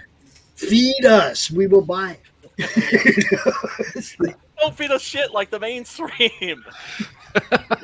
It's like they feed us like shit on a shingle, and then like when we were like, no, please send this back to the kitchen, then they just call us racist. Bigot. Consumer nonsense. I don't know. All I see Like, in the why do you mainstream- hate? It's like, here's a shit sandwich. Nah, I ain't taking a bite out of that. Well, like, why do you hate That looks like shit. Like Your steak and what they give you is a dirty old boot on a plate. Mhm. Yeah. Yes. Yes, without a doubt. Now, this is on Fun My Comic. Yep. This is correct. Yes. Yes. Everybody, I can't emphasize this enough. It is so quick and easy to create an account on funmycomic.com. Right? Yeah, I've done it. It's pretty easy. Super easy. Here's the thing. It's like you look at Kickstarter, you look at Indiegogo. I like Indiegogo better in terms of its design. I really hate the design of Kickstarter. Yeah, can't stand it. Yeah. But Luke has really basically pared everything down and made it like as simple as it could possibly be. Yeah, absolutely. I was amazed at how easy it was to set up the campaign on here. I thought, fucking hell, I've spent days on an Indiegogo campaign before, pulling my hair out, going, why won't you just bloody do the thing? But this is like, bip. Oh shit, I've got a campaign ready. Fuck, how did that happen? Look, Indiegogo, I had to research first to do it. $5 comics. It follows the KISS rule. Keep it simple, stupid. Yep. Yes. Yes. So check it out. Print bundle, 4 comics, $20, $5 comics, $5 comics. Can't beat $5 comics. Exactly. Now, if you live in the UK, you just roll up on Lucifer's house and you don't even have to pay none of that shipping. Knock on his door. That's one of my selling points. I'm like, hey, look, if you get it from my website, you got to think about shipping. Not here, you don't. Oh, you know who would love this? Who would love this? I bet Joe Lansdale would love this. If you shot him some copies, I bet he'd like shoot you like a nice quote. You could. Oh, I'd be more than happy to do that. I'd be more than happy to do that. I've done that in the past where, like, I've approached people and said, hey, look, I think this is something you'll enjoy. Can I get a quote for the back cover or whatever? They read it and then they come back and go, you're right, that's really good. I can't give you a quote, though. I don't want to be associated with this. I will get so much shit. It's amazing how many people are so like, oh, I don't know. I could get shit from it. Cancelled for this. Punanis, manginas. God Man, damn, I jumped right in there and left a quote on the website, didn't I, Lou? I don't care. If something's dope, give it some respect. It's one of the things. One of the things I love about Stephen King. It's like, what's his face? The guy who Sam Raimi. Sam Raimi would not have a Hollywood career if Stephen King had like gone out on and written an article for Twilight Zone magazine about Evil Dead and saying, yo, like this movie doesn't have a distributor. Nobody wants this movie, but this movie is dope as fuck. Exactly. You need to check it out. Exactly. Word of mouth is such a powerful tool, and it needs to be utilized more often. It's not dead. It is far from dead. It will always be the king when it comes to promotion and marketing of your books. So take advantage of it. Fucking spider. Sorry. What was that, Carol? Spider in. There's a spider. It keeps coming in and out of my computer. You so tell your that spider's spider, living in your computer. You tell that spider from me that he has to get his own StreamYard account and then click the link. If he wants to join in, he has to be on screen like everyone else. I got him under a soda cap. What do I do now? Just leave him there. You'll be fine. Yeah. Gas him with something. Just let him chill for a bit. Yeah, and then just put your hand on it and then tilt the jar until like you have him turn it upside down, and drop it to the bottom, take him to like. Gonna end up in her lap, Brian. Throw his ass out. Carol, I just have That's a lot of steps there, Brian. No, I know. I've done it many times. Carol, I have to say, I love the fact that we're on a stream together. We're talking about a horror book. I have a prosthetic arm on my table, a dead bird on the other side, but it's the spider that scares the shit out of you. I like it. It's an immediate threat. That's why. It's looking at me. What do you mean it's looking at you? Pointing at me. He's pointing at you. Tonight. Now where do you live, like this. Carol? I live in Pennsylvania. Oh, I've been thinking about moving to Pennsylvania, actually. Now, how big are Stay the? off my Because I was mountain. thinking, like, how big are the spiders? Because, you know, Just like big out as hounds. here they're pretty petite, but Well, you this know, one's I kind don't- of tiny, but I mean, we can get some pretty big. What are I they, got wolf bears in spiders? Pennsylvania too, Brian. Oh my Bears. God, do we have? we got bears? bears here in New York. Oh, these bears will come in your house and eat you. Oh no! Yeah. God damn, man! I've had several run-ins with the bear. I yelled at him once to get off my deck, and go away, bear. He left, and then he came back the next day, and I yelled at him again, go away, bear. She And- sent me a video of him stealing her garbage straight out of her hand. Like, literally, like, just walking out the doorstep and this bear's just yoink, thank you. If you want to put a Second day when I stop to yelled at that, him to get off my deck, he scrambles down off the deck, and then a much larger bear stands up. He Oh, fucking shit. went and told his mom on me. oh no! She won't I'm gonna let get my me mom. eat trash. Tell my mom. on me. KSS says the spider is also probably freaking out thinking the human is looking at me. I don't really want to kill him, but I really don't want him here. Have you ever seen He's the plotting short? on you, We Carol. should- Have you ever What you seen the probably do Spider is shorts? Those take- are actually really great. All There right, are like so these videos on YouTube where like an animator was like, "Let me try to make like a spider cute," and he, You gotta he make- actually did it. I do got to make one little programming announcement. I want to say thanks to the Silverline guys. They took the night off tonight. Thanks for letting us do this during their time slot. They're guys. showing a replay show tomorrow evening at 8:00. So you'll still be able to see what would have been on tonight, but they moved it for us to do this. So thanks, Roland. Thanks, you guys at Silverline. We appreciate you by working together. You know? And if I could get in a quick plug for Thursday, Yes, we're yes. doing the horror movie club, and the next movie is Twins of Evil. Twins of evil. Twins of Evil. Hammer! I said hammer! Yes, hammer time. so the horror movie club moved from Saturday to Thursday. Yes. Yes, yeah. Gotcha. Matt had to change his work schedule, so we just, I told him, we'll just move the show to like whatever Which works for you, brother. which poses an interesting opportunity for Stephen B. How You so? don't have to stop at 8:00 now, bro. Yeah. You just keep it going. You don't have to stop at 8:00. If you This got Stephen people B is so watching, nonchalant, just keep, mate. keep rolling. Brian, you missed the opportunity. Like you said, it was all about Matt's schedule. You should have been like, yeah, we moved to Thursday because it's a spookier night. Oh, there you go. Yeah, I need to cultivate like a spookier, like occult image for. Yeah, I am for a show. going to Actually, have what I should do is I should dress up like a horror movie host for it. The Dracula cape and everything like that. Count Floyd from like SCTV. That'd be It's the an old shit. smoking jacket and a pipe. Look. Yeah. What did you say, Stephen B? Dr. What did you say, Valpurgis. something?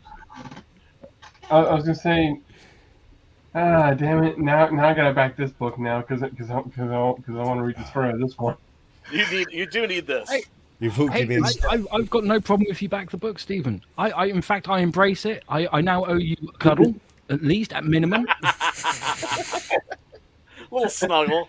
Yeah, absolutely. Oh, KSS says, Twins of Evil. I recently rewatched the original Candyman and totally forgot about Virginia Madden's twins. That Candyman's a scary one too. Yeah, Dude, Oh, it the is. Candyman is fucking brilliant. Yeah. Brian, have you ever seen Peelers? Peelers? No. Oh, Is that- dude, Tubi, check it out. That's all I'm going to say. Okay, is that new? No, it didn't look very new. Because it's really hard to keep up with modern horror because there's such a glut of it, right? It's the best time ever to be a horror fan. First of all, just because you can get access to everything, right? Yes. That's the Yeah. best thing of all. You don't have to rely on like rips from like Japanese laser discs with the hard-coded subs and all that crap. You can get you can get anything. But now anybody can make a movie with their Oh, it's phone. It doesn't 2017. mean that they all should. And so it's just like there's so much stuff out there. We're gonna have to wait like 15 years for like the cream to rise to the crop to know what is coming out now that's worth watching. Yeah. It's yeah. 2017, but I giggled my ass off, but you know how I look at horror movies. Yeah. This one is actually one that you will laugh and maybe get a jump scare here and there too. Yeah. You know, Well, it's see, pretty good. Well, you should also check out Twins of Evil because that's the first Hammer movie with some nudity. Mm-hmm. Nudity. Yes, there's naked in that. Nudenopidus. A pair of twins, actually. I think they were like page 6 girls or something. Am I getting that right, Lucifer? They had like the was it the page 6 girls? Like in England, I think it's not like. It used to be page 5, and then in the 90s they moved it to page 3. Okay, so like page 3 girls. Yeah. Right. Yes. That's It's got these twins who are like page 3 girls, because in England, as opposed to Germany, they put the breasts on the inside of the magazine, whereas in Germany they're on like right on the front cover. Yeah. And I'm talking about like news magazines. The Germans don't mind. Yeah, man. Yeah, what you're referring to is the Sun newspaper. I don't think they do it anymore because, well, look at the day and age that we live in. Right. But when they did do it, the only reason you'd ever see a kid picking up a newspaper is because it was the Sun, and they were there for page 3. It was the only form of nudity that they wouldn't be asked for ID about. Right. Yeah. Pretty classic shit. But yeah, I actually think the Hammer movies, not to like change the subject, but I thought like once they could add nudity to the Hammer movies, like they became less sexy. Like I thought they were sexier with like the booby dresses. Yeah, because you still got room for your imagination. It's what we call the nudity buffer. Yes. KSS said he watched it, gave it 3 thumbs up. Hell yeah. You know. Fantastic. I don't want to know whose the third thumb belongs to. But once you're done with it, please I think it might be metaphorical. No. It's definitely someone's thumb. Hopefully it's the tax man's. I actually thought that was a very good answer. Very, very good comment, KSS. Very good. Absolutely. Oh, and happy birthday, by the way. Happy birthday, KSS. Oh, it's his birthday? Every day is KSS's birthday. KSS. And next time we meet, happy birthday for that as well. And look, earlier we did Through the Madness show where I kind of did, or actually it was yesterday during Monday Madness that we did it all the way through everything that was on Fund My Comic. We were right down the list. Said a little something about all of them. Some we know, some we don't know. There's some stuff over there that I had never seen before. So, you're going to, every time you go there, you're going to find more new stuff, man. Yeah, it's a great little marketplace. When I went through it, I was like, damn, there's so much here that I've never heard of before, that I've never seen of before. And the amount of it that looks absolutely killer is amazing. Like the quality levels for the indie scene is just rising and rising. And I think that's a great thing. Now, don't forget, now in 20 minutes, we got to say happy birthday to KSS again. Yes. Yes, absolutely. Because here it'll be tomorrow. It's already tomorrow here. I live in the future, apparently. Yes, so do I. You do. Yes, you live further in the future than me. Yeah. Well, what's the future like, Manti? Everybody it's undecided yet. Like that's up to you, Lucifer. Everybody that'll rest on your shoulders, mate. Everybody's allowed to give rich shit on Sunday for not showing up here after making a big deal about being here. He said if he didn't get an invite to this show, he was going to flip his freaking wig. Now, I did say I knew it was a wig. There's no way that. Yeah, has to be. Naturally. Where's the wig? But he really made a big deal about, being invited to the show, and then he never showed up here for this launch party. So when you see him on Sunday, everybody, you have the right to go ahead and take a shot at him for me. Wait, who? You know who. Oh, he's dead meat. That's Get it. him, I'm not gonna whack. I'm not gonna whack back anymore. That's it. Like if he can't shoot this, why should I show up to whack him back? He's dead meat. It's his own fault. Yeah, he brought this on himself. I heard a blip. I heard a blip too, but I don't see nobody. That was weird. Magic blips.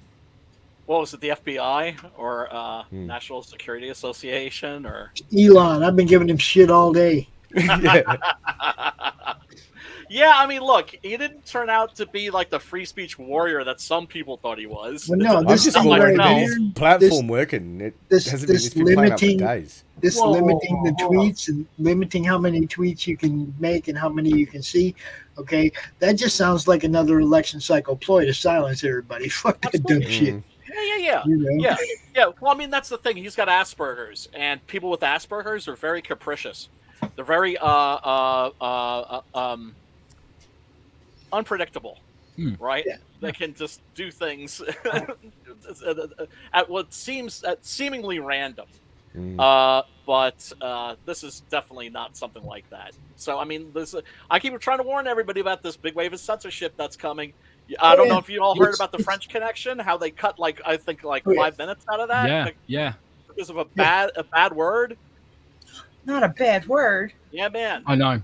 Shocking, isn't it? And invest in physical media, people, because if you're like, well, they're not coming for my shit, because it's too obscure. It's just like, no, they're coming for your shit. One day they'll come for you. They will. They'll run out of shit to be mad at, and then they'll see your shit and be like, oh, we can be extra mad at that. Oh, my God. Look at that one. Oh, my God. I mean, I remember reading some of, the reviews for movies on Shudder where people are like, I didn't like this movie because a dog gets killed. And I'm just like, it's a dog in a horror movie. Pets in horror. If the dog dies, we riot. Look, but it was just like, no, this movie has animal abuse, and it's just like, okay, well, Cannibal Holocaust, maybe, but this is like regular movies, and it's just like, oh my God, such pussies.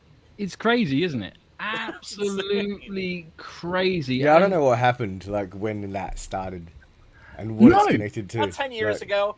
But when they discovered horror, I would say that started around the time that that first Jordan Peele movie came out.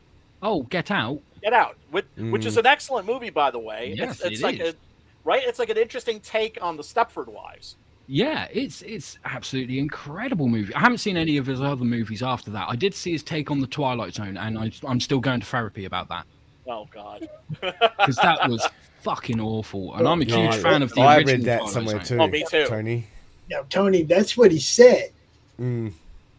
But whatever. Come on, man. Look, the main thing that bugs me about the Twitter limit thing is when I go look at my home feed, there's so many people that I don't follow, so much stupid ads and shit. And if I'm going to get counted against for looking at a bunch of shit that I don't care about, then I just won't need Twitter as much. Yeah. I'm not going to pay to be able to use I'm thinking about this doing a platform. trial. I'm thinking about trial and paying and see what happens, just to see as a experiment. I know someone who did pay for the Twitter Blue thing, and they said I got a tick mark, but I got less views, less retweets, less likes, less everything. It really hurt my Twitter channel or my Twitter page. I only had it for a month. I turned it off, but it's like I still haven't got back the kind of interaction I was getting before that. The impressions you had before. I gotta go. Yeah. Before I go, there's one thing about your book that I didn't notice that kind of sold me completely on this. Okay. When the two characters are sword fighting with chainsaws. Yes. Yes. Who doesn't love chainsaw fight? A chainsaw fight. Chainsaw fight. Exactly. If it's horror, you got to have a chainsaw fight. Chainsaw fight. Yeah, I mean, that's what I knew about Mandy. Look how he ended it. But look how he ended it. I'm already planning on backing this. Oh, great! You will not be disappointed, sir. But when I saw the two of them are sword fighting with chainsaws, I was like, okay, I gotta read what this part is about. Yes, this is that. Yeah, exactly. That's when you know it's like, oh, this is that kind of book. Okay. So I promise you won't be disappointed, Stephen. This is good stuff. Yeah. And before you leave, you guys also, Stephen, make sure you drop your link. Crips and Legends, also on From My Comic. Stephen B's got a book over there too, yo. Go over there and check it out, man. I gotta open a new tab. His chainsaw fights like scissor fighting. Fighting. Upscaled a bit. Way Just a cooler, little bit. way cooler. You know how they do that in the movies, right? They just take the chains off of the chainsaw. So there's just the blade that's going. Yeah. But you can't tell because it's moving so fast. Yeah. I think that's also how they juggle chainsaws too, which is cheating. Possibly. Yeah, absolutely. Yeah, I'm gonna throw a chainsaw at my friend, knowing he's just gonna catch it every time, right? Oh, I God. think chainsaws every day. Oh, man. Pops, I know, Carol, you're a lumberjack. We know. I'm a lumberjack and I'm okay. Pops, I'm gonna have to boogie. Gotta get my grub on. Lucifer, congratulations on Thank the you. launch. Best of luck with it, sir. And Thank you. everybody, Hold up. Manticore, Carol, Stephen B, peace out to you, and everybody, go check out this book.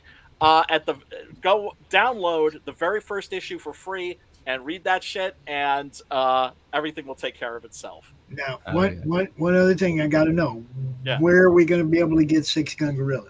Because you closed your Indiegogo, right? I did, and they ask, they have like a little questionnaire, like why are you closing your campaign?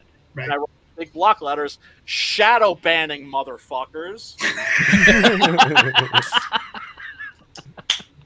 So, Six Gun Gorilla Volume 2, The Great Silence, will be launching on fundmycomic.com. Probably in like a month or two.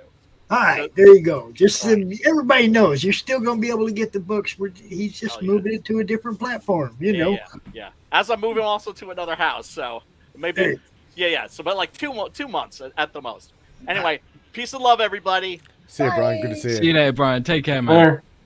Tune in Thursday night too to the Horror Movie Club, man. It's great. Brian does a great show. Really does. All right, I'm gonna go, and just so you know, I'm still writing issue 3 of Crypts and Legends. Cool, man.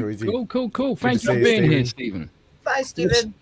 That's what we're talking about. We want people to keep feeding us. One book, another book, another book. That's how you do it. Good job, Steve. Check out. I will see you on Saturday, my friend. All right. Peace.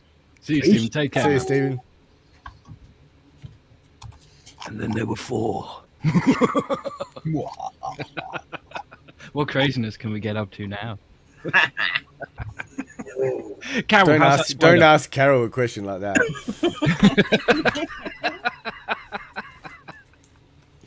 What? I'm so sweet and innocent.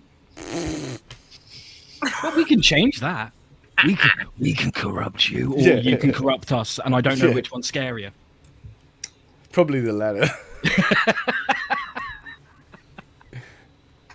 It'd be good either way. Oh, dude. Fantastic.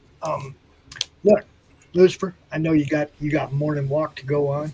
I know you got stuff to do. Yes. Congratulations on launching again. Thank you very much. Now, I haven't looked at the numbers the whole time because I don't know what kind of reach we're getting or anything. So let's do a little refresh and see if anything happened. If it didn't, make sure it happens tomorrow and the next day and the next day. Absolutely. MANTICORE, give me some money. MANTICORE, give me some money. What is this? Do I look loaded to you or something? Is that what's going on here? Apparently, you're a bank. Apparently. Yeah. That wasn't even how much is the interest or anything. That was just gimme. Yeah, that was gimme. I'm kind of coloring your book right now, MANTICORE. Hey, I don't pay the bills, man. Oh, like right, that's not my department. You don't pay the bill. Oh, he said I don't pay the bills. Right. Okay. Well, let me just fix this one spot on the page. Just like let me fix the page right here, real quick. All of a sudden, there's going to be some Easter eggs in your book. Yeah, I'm expecting some of them anyway. Don't worry. Like. Would I do that? Some obscene words hidden somewhere, or like. I'm not even gonna hide them.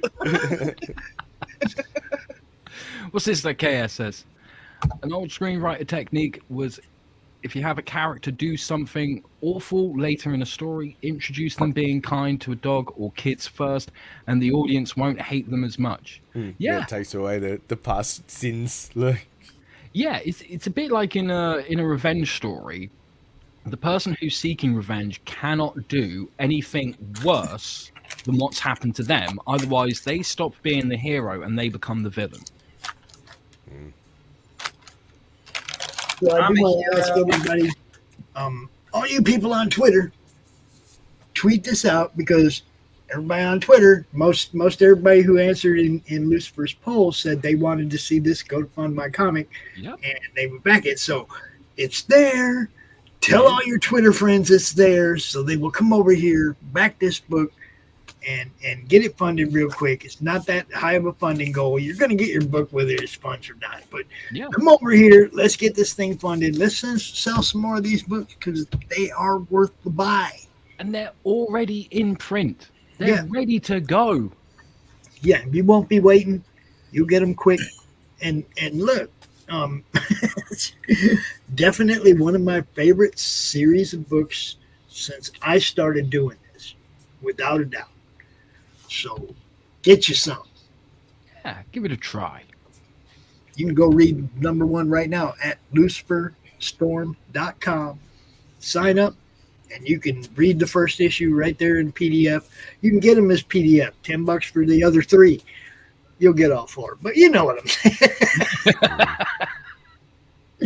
You'll have already read number 1, so you can read number 1 for free. If you like it, come back, get it. If it's not your thing, tell your friends that whom it may be their thing. You know your friends. You know what they like. Tell them.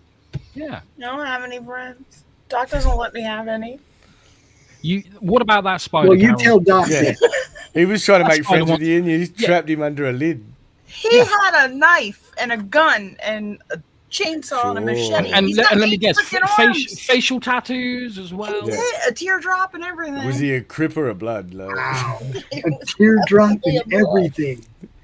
Spider committed murder in the joint, man. He did. He's escaped and wanted, mate. He's on the FBI's most wanted. All right, here's what you do, Carol. You tell Doc about it since he didn't show up today. Ooh, well, it's like 10 hours past his bedtime. Nah, he was out watching fireworks with his son. I know. Yeah, whatever. The urge to watch people blowing shit up. But yeah, you guys look. Lucifer's got a lot of other shit in the works that we can't tell you about. Yes. It's all gonna be freaking amazing, man. And if you like this, you are gonna love what this guy's got coming your way. That's all I can say, actually. Until December, yeah. When the night is young and the moon is full. Actually, I think Halloween is tonight to announce that. But it's up to you. Yeah, but we'll see how it goes. Night. If everything goes well, then maybe we can move it forward to Halloween.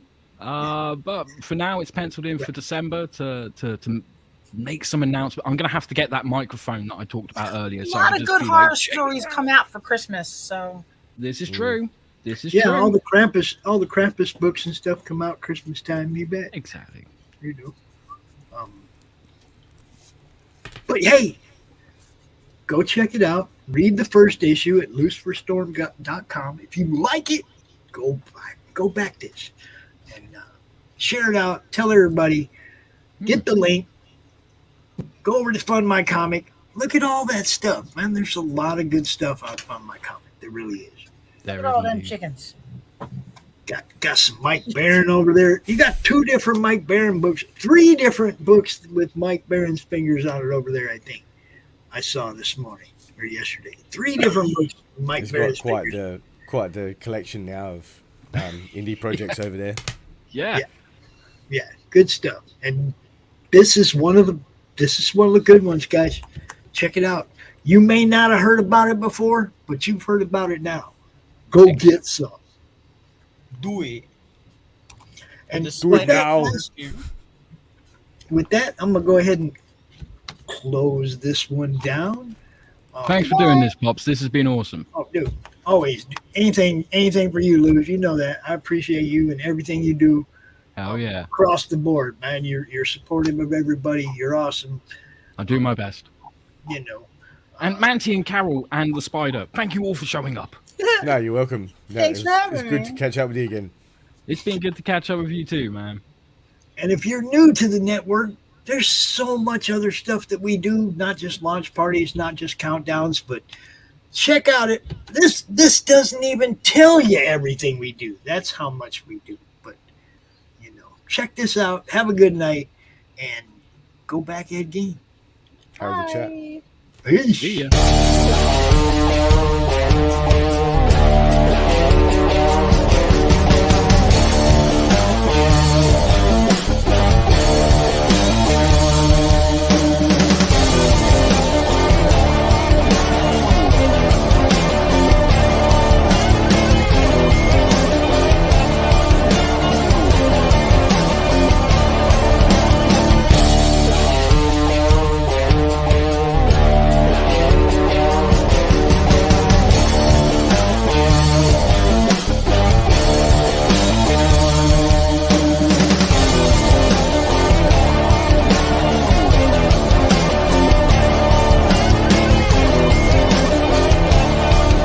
Entertainment Group presents the Madness Comic Network with original programming and additional comic-related content.